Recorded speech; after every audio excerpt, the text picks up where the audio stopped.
जादुई तोता। एक छोटे से गांव में एक गरीब परिवार रहता था। उस परिवार में रामू और उसकी बीवी सीता उसके बेटे चिंटू के साथ रहते थे। उसी गांव में एक तोता भी रहता था। उसका नाम था रघु। वो किस्मत का धनी था। जहां भी जाता वहां किसी भी चीज की कमी नहीं पड़ती थी। एक दिन रघु उड़ते उड़ते उस गरीब परिवार के घर गया। रघु सोचता है, अरे वाह, लगता है यहाँ आज बहुत अच्छा खाना मिलेगा। मैं पेट भर के खाऊंगा। वो एक कटोरी में रखे अमरूद देखता है। अरे वाह, अमरूद, मुझे तो ये बहुत पसंद है। मैं तो इसे पेट भर के खाऊंगा।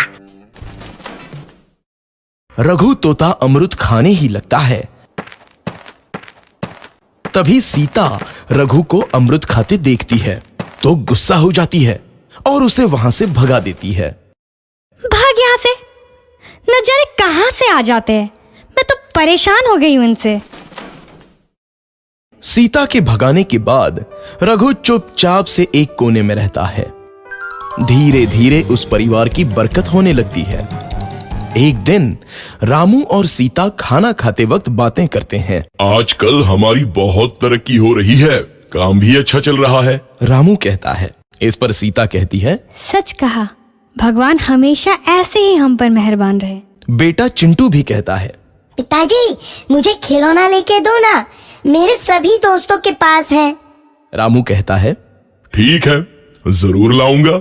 सीता कहती है, कितने खुश है सब, मेरे परिवार को किसी की नजर ना लगे।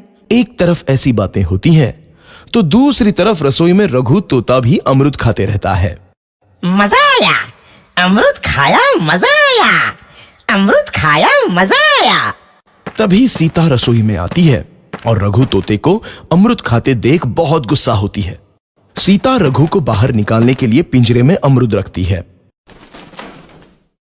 रघु जब अमरूद खाने लगता है तो पिंजरे का दरवाजा बंद हो जाता है और वो उसमें फंस जाता है। मुझे बाहर निकालो, मैं यहाँ फंस गया हूँ, मुझे बचाओ। अगले दिन सीता पिंजरा उठाकर बाहर दूर उस रघु को छोड़ देती है। रघु के जाते ही उनके घर आई बरकत धीरे धीरे कम हो जाती है। उन्हें बहुत घाटा होता है। सीता कहती है, ये क्या हो रहा है, अचानक इतना कैसे बदल गया? अभी तक तो सब कुछ अच्छा चल रहा था। रामू कहता है, लगता है भगवान हम पर रूठ गए हैं। चिंटू भी कहता है, लगता है अब मुझे खिलौने भी नहीं मिलेंगे। और वो रोने लगता है और बाहर चला जाता है।